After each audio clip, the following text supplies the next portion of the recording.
Assalamualaikum. Waalaikumsalam. Wih, ada tamu. Ya. Masya Allah. Gimana? Masuk. Kabar? Agung. Sehat? Alhamdulillah. Oh, Duduk, Kak Agung. oke, terima kasih, Bro. Lagi ngapain nih? Biasa lagi baca-baca buku. Buku apa? Biasa, sholat khusyuk. Saya pernah lihat buku nih. Ntar Pak Agung ya. Oke.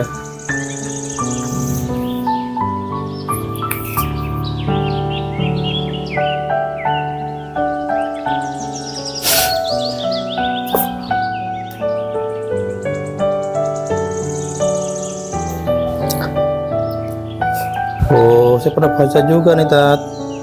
Oh, ini ada ininya, Tat. Nih. Apa nih? Oh, ini bukunya itu cara latihan. Oh, di satu paket gitu ya? Ya, satu paket. Oke, waktu itu saya belum ada ya. Ini ada nih. Ini loh, Tat. Saya ini mau apa ya? Pernah saya baca di Tat. Terus maksudnya saya belum paham. Halaman berapa tadi mana ya? Nih masalah ini nih, Tat. Saya baca nih ya. Ya nanti saya tahu maksudnya nih. Sambil diminum dulu Pak Agung. Oh ya. Gimana ceritanya Pak Agung nyampe pagi-pagi? Alhamdulillah. Biasa lebih jalan-jalan dari pagi. Lihat kok ada gini loh, apa? Biasanya kan nggak ada ini nih kendaraannya. Tumpen nih hari gini ada. Oh, libur ya? Libur, anak-anak sekolah libur ya. Bapaknya juga libur. Pantesan mobilnya nongkrong hari gini. Biasanya kan hari gini udah nggak ada. Ini Tat ya. Ini sambil mumpung kita ketemu nih, nanya nih karena saya pernah baca, belum ngerti maksudnya nih. Yang menceritakan tentang anak-anak ini, anak 5 tahun nih. Gini loh, Tat. Pada suatu hari ada seorang ibu nih mengajak anaknya yang berusia 5 tahun berobat ke dokter. Kemudian sang ibu bertanya begini, "Nak, apakah kamu mau menjadi dokter jika sudah besar nanti?" Kata ibunya nih. "Mau," jawab anaknya dengan tegas. Kemudian sang anak mengamati dokter nih yang sedang menempelkan stetoskop di dadanya. Dada pasien beberapa kali. Kemudian dokter itu mengambil senter dan mencermati mulut, hidung, dan mata pasien. Ditepuk-tepuk bagian perut pasien, kemudian dipasangkan tensimeter untuk mengetahui tekanan darah pasien. Intinya, sang anak melihat cara kerja dokter secara fisik, gitu loh. Sang ibu mengatakan kepada anaknya bahwa untuk mencapai cita-cita itu dia harus bersekolah mulai tingkat TK, SD, dan seterusnya sampai kuliah lah kira-kira gitu. Namun ketika sang anak diberikan pendidikan berjenjang yang memakan waktu lama, materi pelajarannya tidak sama dengan yang dia lihat. Gitu loh. Iya. Kan kalau di sekolah itu kan anak itu kan lihat, oh, kok nggak beda nih, gitu loh. Kemudian sang anak menolak ketika di ini, karena dia pikiran dia kan nggak cocok tuh, nggak sama dengan apa yang dia lihat di dokter tadi.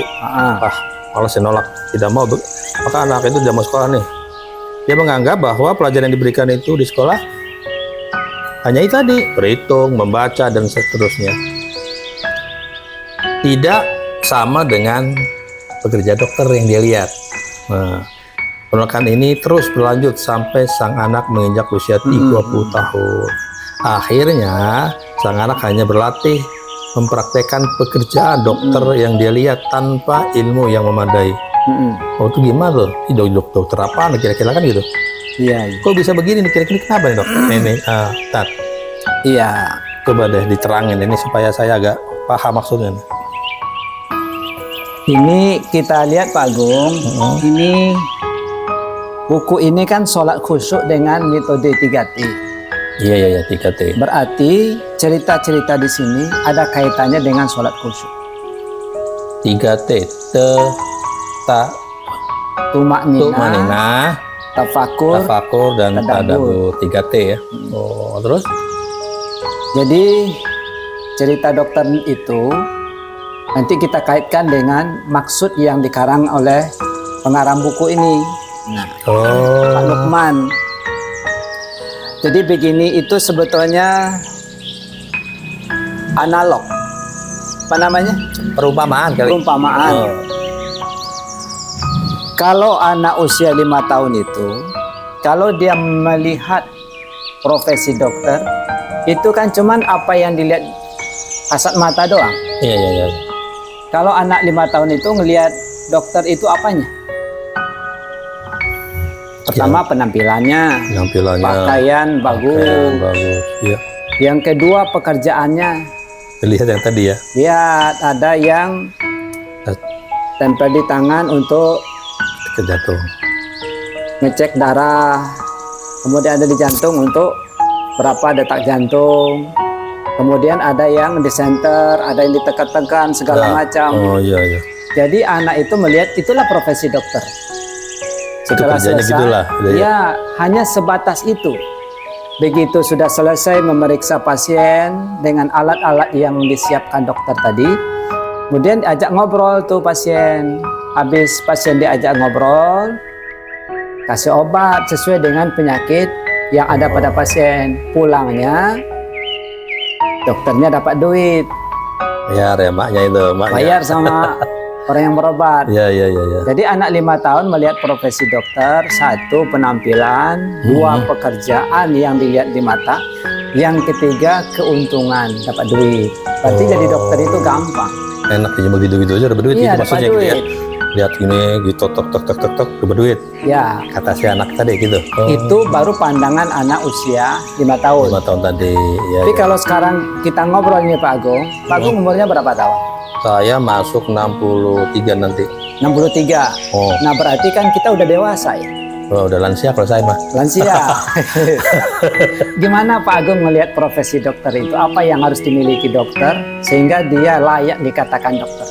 Iya dia tadi tuh sesuai dengan yang tadi disebutkan dari SD, Mm-mm.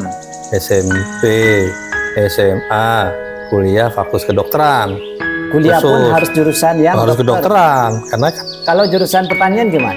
ya nggak cocok. Nggak cocok. Itu namanya ya, dokter tumbuh-tumbuhan itu. Oh, itu. Bukan dokter manusia. Iya iya. Itu jadi harus ada prosesnya tuh dok. Ini ada prosesnya sehingga dia jadi dokter.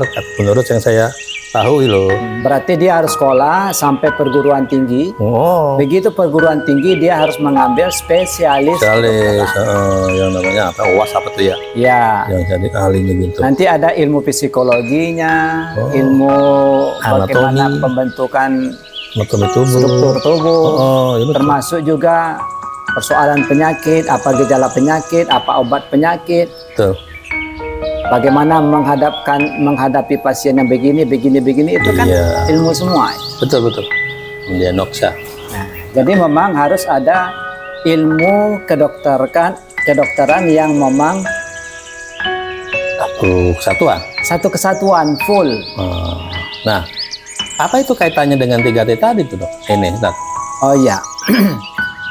Jadi kalau kita melihat dengan buku ini, secara umum orang melihat kalau sholat itu ya gerakan bacaan itu sudah dianggap sholat.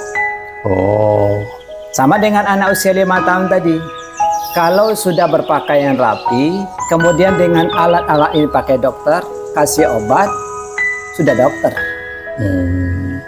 Tapi kalau kita ingin menyelami jauh lebih dalam, maka profesi dokter itu tidak sesederhana apa yang dipandang oleh anak usia 5 tahun. yang 5 tahun tadi ya? Iya. Begitu juga dengan sholat ini. Sholat ini tidak sesederhana yang kita amati. Gerakan bacaan itu sudah sholat belum. Maka sholat itu kata Nabi kan begini. Shollu kama ra'aitumuni usolli. Sholatlah kamu sebagaimana kamu melihat mengikuti Nabi sholat. Itu hadis sahih. Kemudian yang dilakukan Nabi yang harus kita ikuti apanya? Satu, Nabi itu dalam sholat melakukan gerakan sholat dari takbir sampai salam. Salam ya. Itu yang kita ikuti. Kalau kita sudah mengikuti gerakan-gerakan yang dicontohkan Nabi berdasarkan hadis-hadis, berdasarkan buku yang kita baca, betul kita sudah ngikutin Nabi, tapi baru satu gerakan doang. Baru gerakan sholat. Itu, gerakan sholat. Terus apa lagi yang kira-kira yang Nah, kemudian dalam sholat itu kan ada yang kita baca. Oh iya iya iya.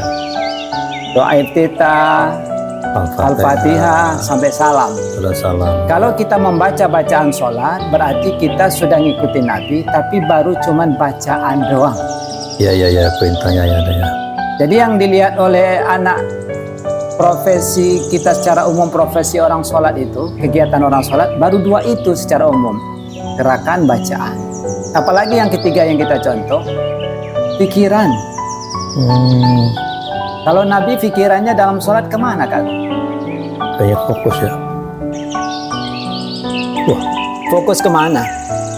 ke Allah mungkin. Ke Allah. Allahnya Gak kelihatan. kelihatan. Wah iya juga ya. Nah, makanya nanti kita belajar juga ma'rifatullah. Jadi kalau buat sederhana, kita fokus dulu ke makna bacaan sholat. Oh. Tanya ke ini nanti kali ya. Yang tadi Ustadz bilang tuh ya. Pikiran tuh ya, menggiring pikiran. Pikiran. Ya? Oh. Ya. Pikiran itu kita kalau bacaan sudah hafal, Ya. gerakan sudah hafal, Ya. arti mungkin sudah hafal. Hafal. Kalau maknanya, nanti pikiran kita arahkan kepada yang harus kita ingat. Oh iya. Ya. Kalau tidak ada yang kita ingat makna bacaan sholat, tidak ada yang kita ingat, maka yang kita ingat ya pekerjaan, Oh, benar. cucung, kredit mobil. Jadi pikiran ke situ larinya. Padahal nggak kita panggil ya. Nggak kita panggil, dia datang sendiri dia. Itu yang goda tuh siapa tuh? Ya setan, Setan, ya? iblis. Dan itu pun memang dia sudah izin menggoda. Oh, waktu kisah ini ya, waktu dia diusir ya. Waktu dia dengan Nabi Adam. Ya, gara-gara iya.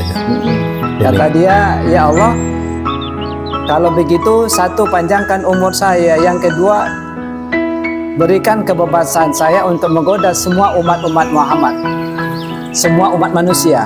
Kata Allah, ya silakan. Yang bisa, silakan yang bisa. Nah, berarti kan setan itu menggoda sudah dapat izin, benar. sudah dapat SK. Berarti ini ya legal ya, bukan ilegal ya. Bukan ilegal lagi. Kita nggak boleh nyalain dia karena memang dia udah di ACC tugasnya sama Allah. Dia minta sama Allah, Allah izinin. Allah izinin. Hanya kita yang harus nyadari.